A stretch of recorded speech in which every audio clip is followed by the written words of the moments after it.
vai acabar com a igreja, vai acabar com... E outros ainda. O porto de Teresina não saiu porque os paulistas pegaram o dinheiro, vamos lá buscar. Isso era tudo uma contra-propaganda. Outros ainda. Olha, São Paulo, se São Paulo for vitorioso, vai devolver ao norte todos os nordestinos que estão lá. Então, estas notícias que emocionaram o povo levou a um voluntariado nos estados do Norte e Nordeste tão numeroso que não foi possível aproveitá-lo todo. Então, a inteligência, no aproveitamento dessa força poderosa que é o rádio e a imprensa, também contribuiu e muito para a vitória. Nós vamos fazer um rápido intervalo, nós voltamos daqui a pouquinho nesse nosso especial, falando a respeito de São Paulo e da Revolução de 1932 e também da reabertura da Assembleia Legislativa, de onde nós falamos nesse momento. Até já.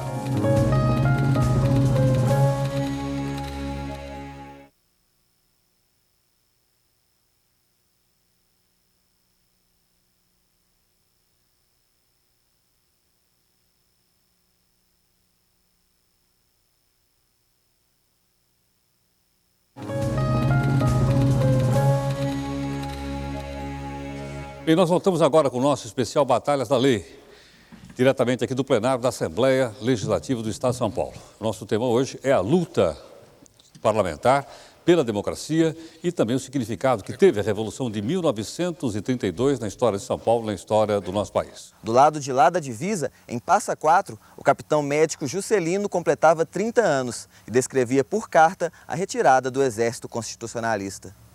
Os paulistas, obrigados a abandonar a primeira linha de trincheiras, atearam fogo ao mato, que está situado entre as duas linhas, e uma imensa fogueira servia de proteção à sua retirada.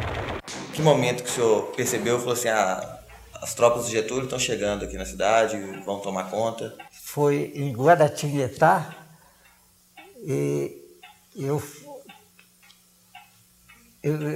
achei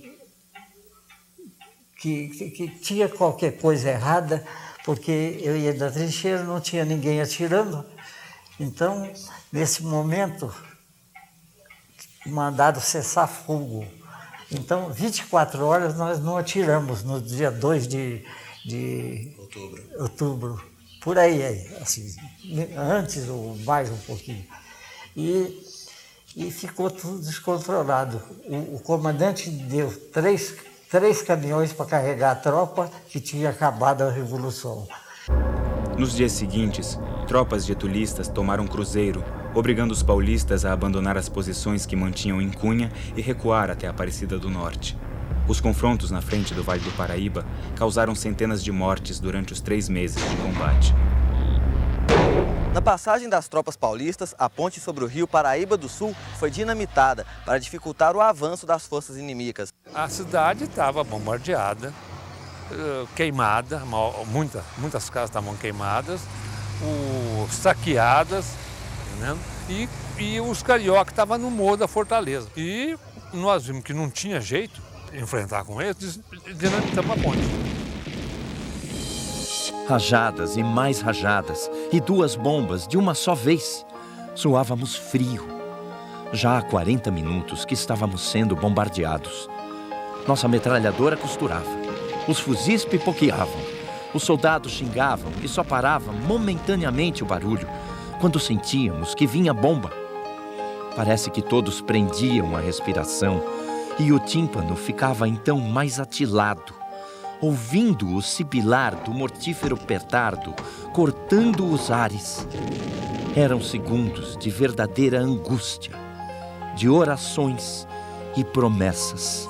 O telegrama propondo o fim das hostilidades chegou ao Palácio do Catete na madrugada de 29 de setembro. 4 dias depois, o diário é lacônico. Verificada a rendição dos rebeldes, deposto o governo, assumiu a interventoria o coronel Herculano de Carvalho. Foi aqui, na Escola Estadual Dr. Arnolfo Azevedo, em Cruzeiro, que em 2 de outubro os comandos militares deram fim à guerra. Nesse local foi assinado o armistício, que selou a paz entre as forças federais e paulistas. Os líderes da Revolução foram presos. Os focos de resistência constitucionalista no Mato Grosso e no Rio Grande do Sul foram sufocados. Os homens da Força Pública Paulista comandados pelo coronel Herculano de Carvalho, mudaram definitivamente de lado e passaram a obedecer Getúlio. Reprimiram o agrupamento de paulistas nas ruas e desarmaram os voluntários que voltavam para a cidade de São Paulo. Tudo isso transforma a relação de Getúlio com São Paulo uma relação muito delicada. São Paulo é a única, a cidade de São Paulo é a única capital do Brasil, a única grande cidade do Brasil que não tem uma Avenida Getúlio Vargas. Não tem. Tem a Avenida 9 de Julho. O que corta o coração de São Paulo? É a Avenida 9 de Julho, que é a avenida que significa a reação de São Paulo ao domínio de Vargas. Nos primeiros dias de novembro, o tenente João Alberto em pessoa embarcou os líderes civis e militares da Revolução Constitucionalista em um navio-presídio. Os líderes da Revolução de 32 foram mandados para o exílio em Lisboa.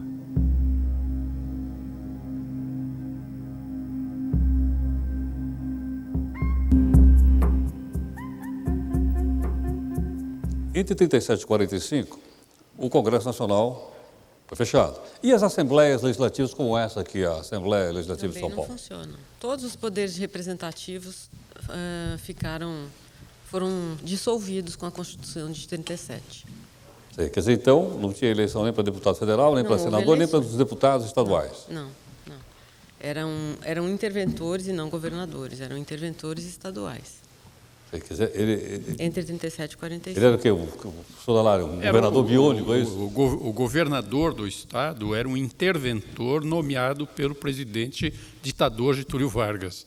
Então, e não havia eleições para coisa alguma, o legislativo fechado, e, evidentemente, a ditadura exercia também controle sobre o próprio judiciário, né?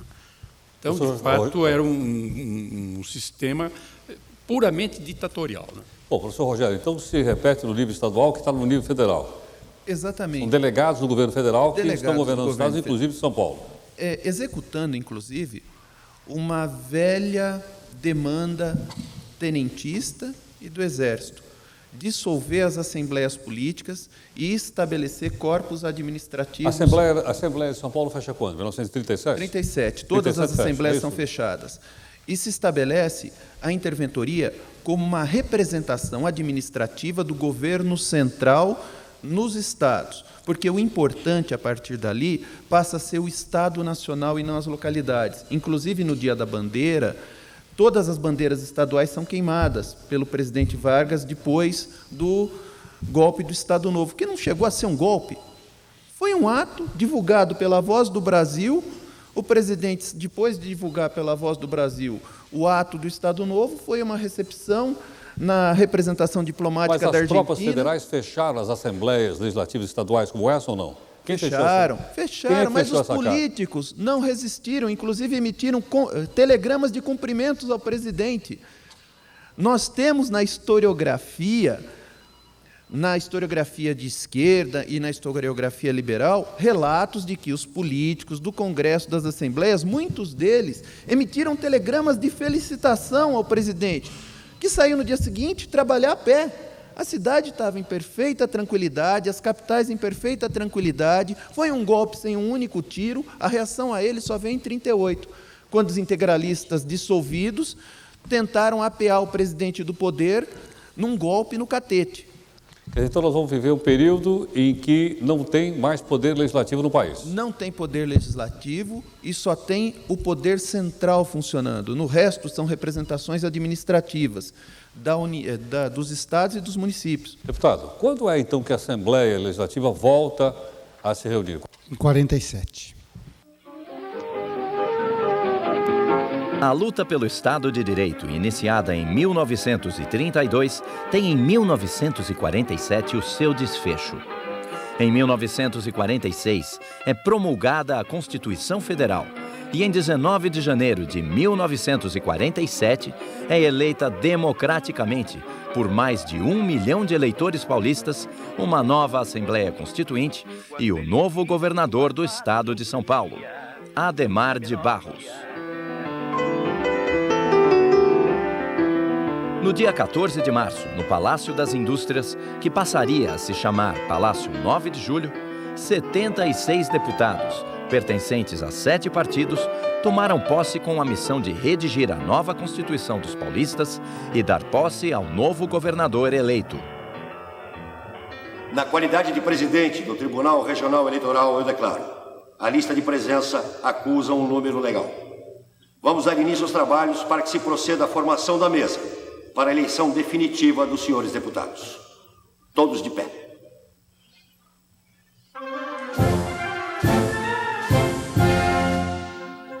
Notava-se a grande diversidade de correntes políticas neste parlamento. 7 partidos conseguiram eleger seus deputados. O Partido Social Democrático elegeu 26 deputados.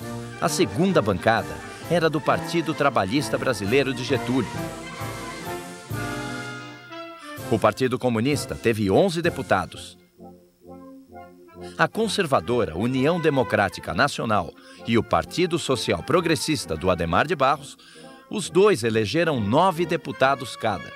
O PR, Partido Republicano, 3. O Partido Democrata Cristão, 2. E o PRP de Plínio Salgado, apenas 1 deputado. Vivíamos o início da grande queda de braço mundial. Vivíamos o início da Guerra Fria. Senhores deputados, eu me congratulo com a Assembleia Constituinte Paulista. Finda a missão da magistratura, irá começar a vossa. Em 1932, um momento difícil da vida nacional, São Paulo inscreveu em seu emblema uma frase que vale por um programa. Pro São Paulo, fiat tanzimia. Por São Paulo, façam-se grandes coisas. Grandes coisas para que os vindouros possam afirmar que foram grandes os homens do São Paulo pequeno. E do São Paulo grandioso também foram grandes. Certamente será o que fareis. Cheios de esperanças, têm em vós os olhos de 8 milhões de brasileiros. Vamos, pois, proceder à votação para a eleição da mesa.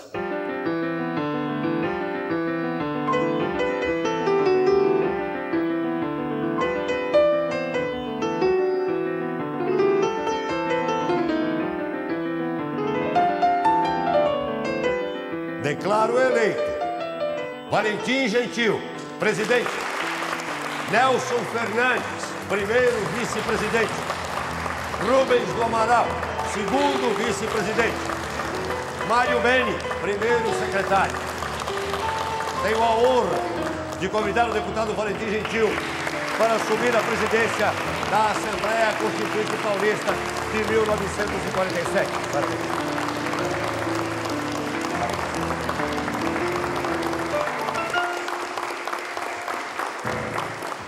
Excelentíssimo senhor deputado Valentim Gentil, nobres deputados, peço licença a Vossa Excelência para encaminhar requerimento do PSP, no qual peço que marquemos dia e hora para a posse do novo governador. Pela ordem, senhor presidente. Senhor presidente, senhora deputada Conceição Santamaria, nobres deputados, tenho a honra de propor que a posse do governador eleito seja feita hoje mesmo.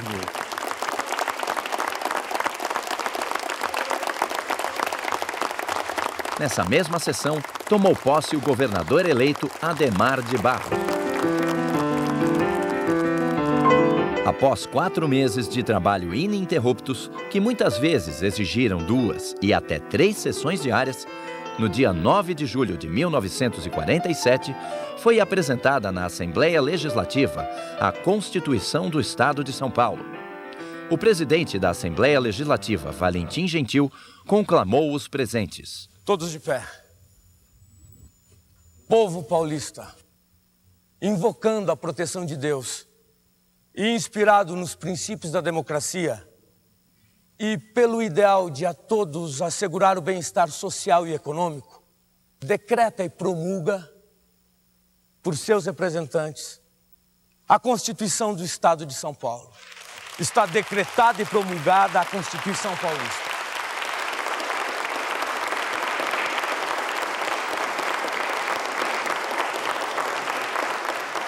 O que de positivo podemos retirar dessa revolução para atuarmos e utilizarmos nos nossos atuais problemas.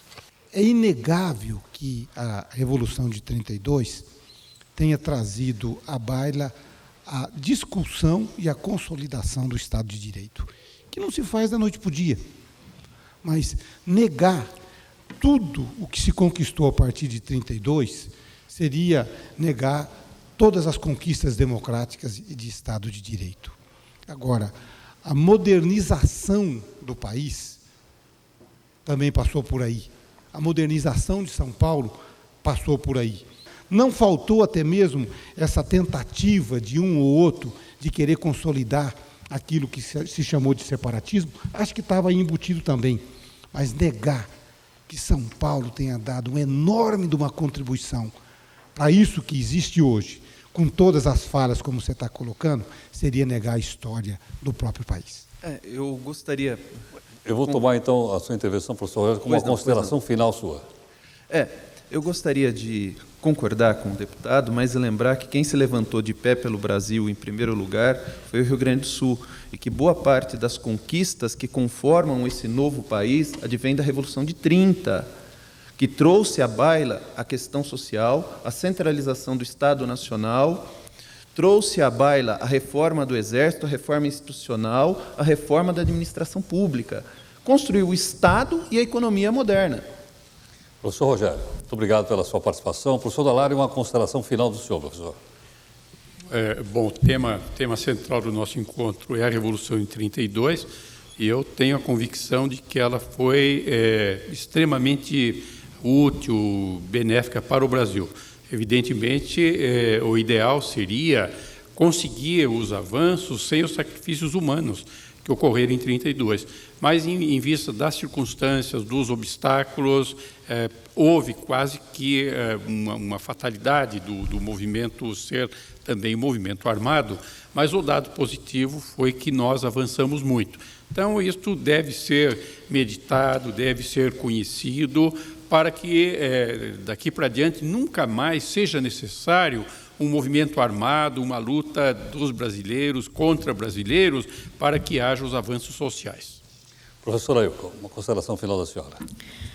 Então, eu considero 32 uma guerra civil mobilizada por uma elite política desapeada do seu espaço, uma revolução de 30, e que foi efetivamente um momento de mobilização popular intenso. As pessoas que lutaram na Revolução e pela Revolução acreditavam que estavam fazendo o melhor para o bem de São Paulo.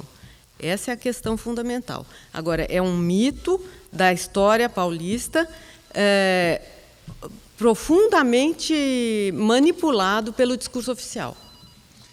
Hernani Donato. Hernani, uma consideração final sua. Eu gostaria, para bem caminhar, que a professora explicitasse um pouco mais esse mito.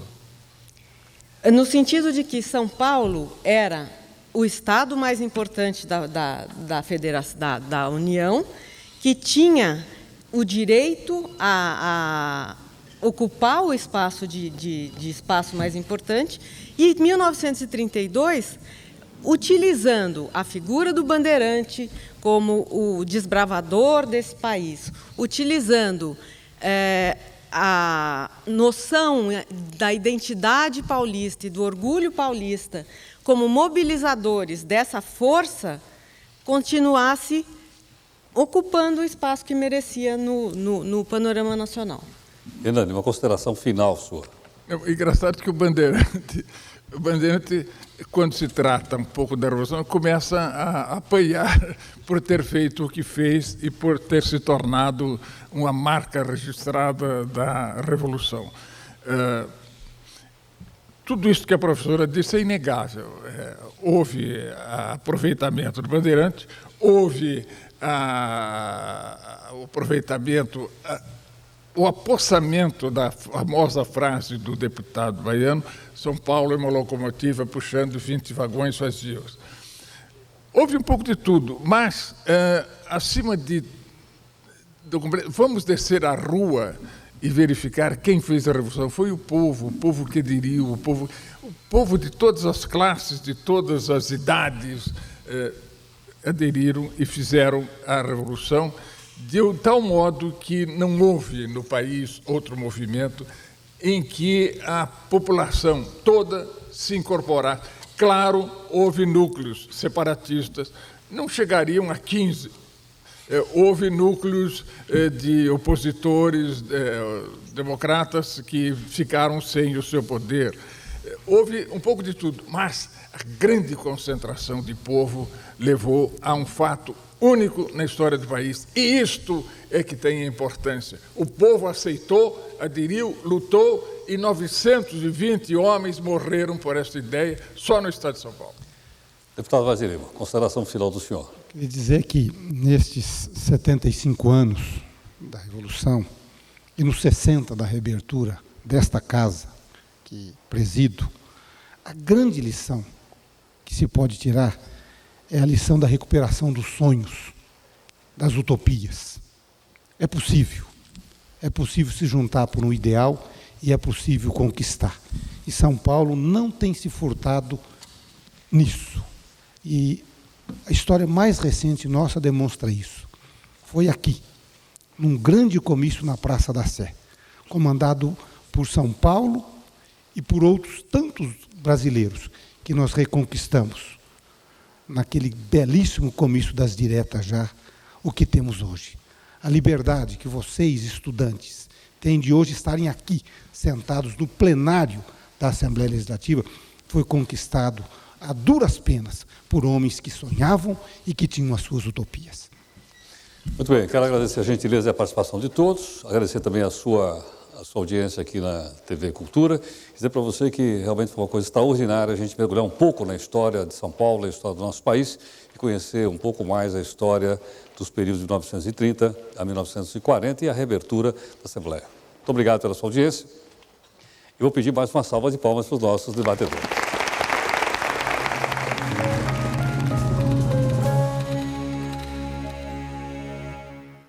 Marca passo, soldado não vê, que esta terra foi ele quem fez, e teu passo é compasso seguro, de um passado, um presente e um futuro.